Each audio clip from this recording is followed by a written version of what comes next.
In the last day of our Dead Sea trip, we decided to get in the car and explore the south of the Dead Sea region. No matter where you turn here, you'll find something of biblical and historical significance. There's just endless routes and paths and little roads into the mountains and monuments and structures in the mountains. Pool reservations, new pools that are formed because of the Dead Sea drying out, and it's incredible. There's so much to do here. This is so cool. Wow.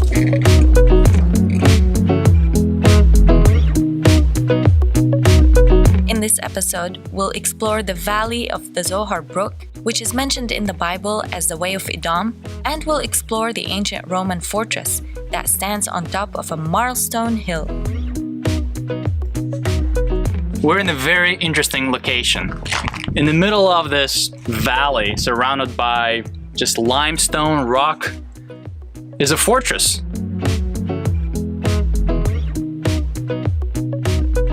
Then we'll continue south to Mount Sodom, which has a peculiar-looking pillar named after Lot's wife. That's Lot's wife. And underneath it a cave, which some believe to be the place where Lot dwelt with his daughters. So join us on an adventure in this marvelous and unique place on Earth.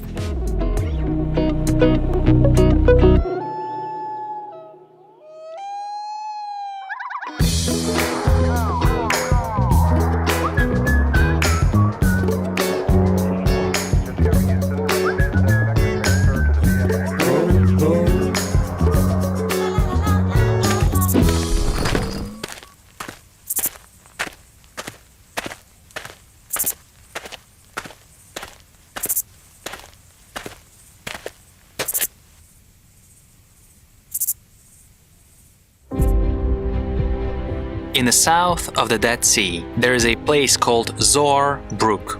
It is not to be confused with Zoar, the place to which Lot escaped from Sodom and Gomorrah. Even though these two sound similar in English, in Hebrew language they are entirely different words. The entrance to this valley is somewhat hard to spot. It's a little turn from the main road 90, which takes you on a dirt road. And then a few yards later, it leads you to a scenic drive by the edge of a cliff in between beautiful limestone and marlstone mountains.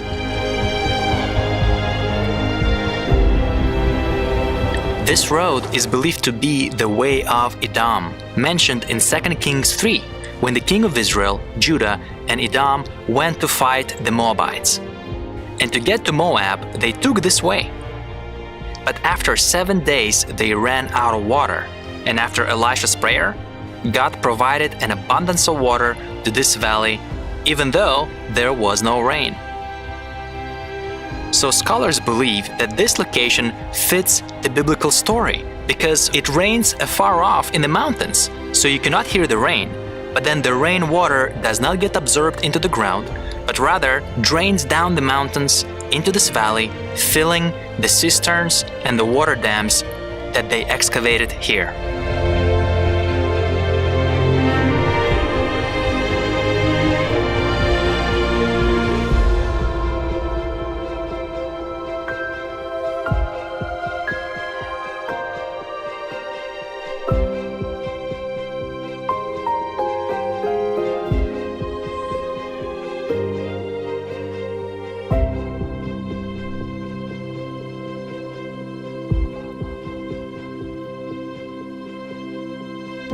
A few years back, archaeologists started digging and looking into the history behind this place. What they were surprised to find, there's very little information left behind who lived here, who were the people, why this fortress was built, and what was this road. So a few different theories started to be developed. One of them is that this fortress is built in a very strategical place in the center of the Edom Way. This way is believed to later become the trade route during the Roman Byzantine or the Crusader Mamluk periods to carry the salt produced in the Dead Sea into the heart of the land. and historians speculate that this fortress served to protect the road and perhaps even collect taxes on the salt trade.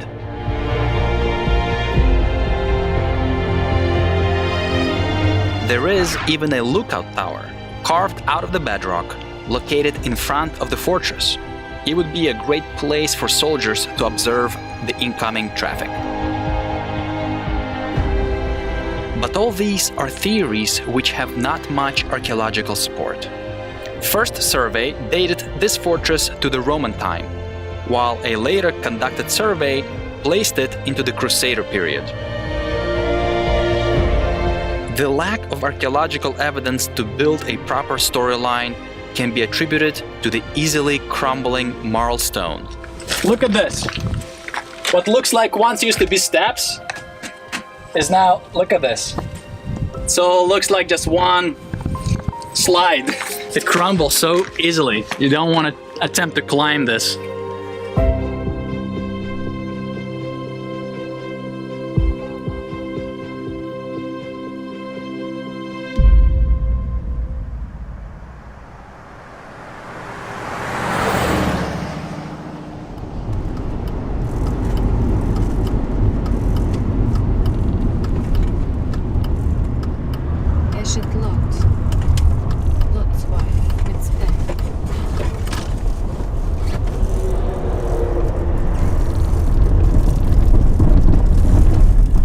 Look, wow, look at that. Look at that rock.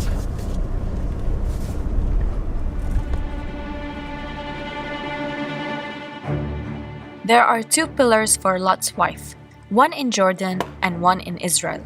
The Jordanian pillar has a much better shape of a human and an interesting cave with archaeological findings from the Iron Age, while the Israeli pillar looks more like a giant rock with a salt cave underneath. It would make no sense to figure out which one is the real pillar, because according to the book of Genesis, the pillar shouldn't even be above the cave at all, but rather in the plain.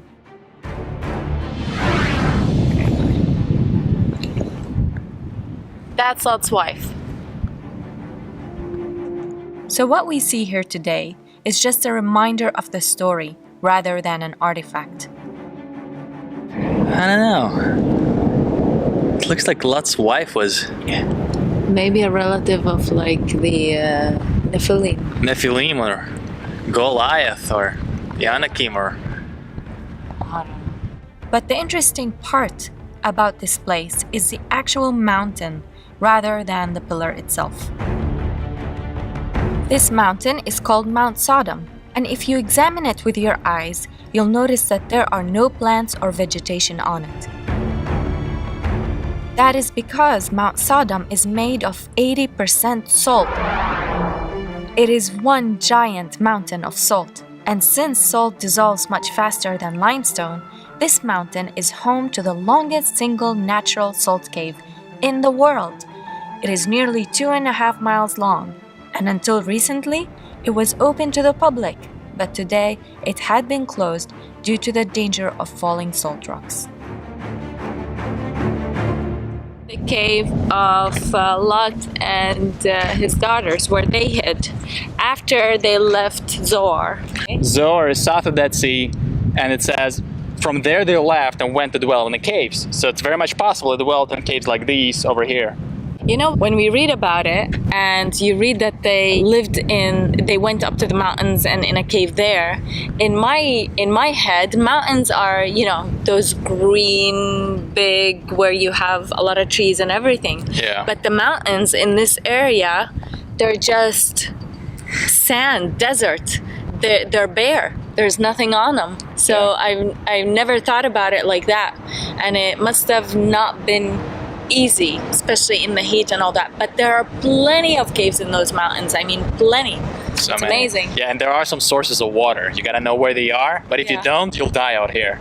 Because that's sea so salty, you can't drink it, you can do nothing with it. So to get fresh water, you gotta know where those reservoirs are, where the streams are. Otherwise, you die in here. Yeah. This is nice. A little bit of shade. A little bit of shade.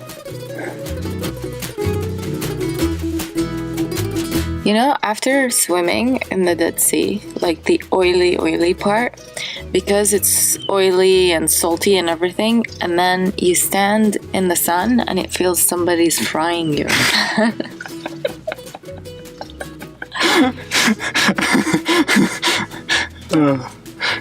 Deep fried. And you don't need like seasoning because we have salt.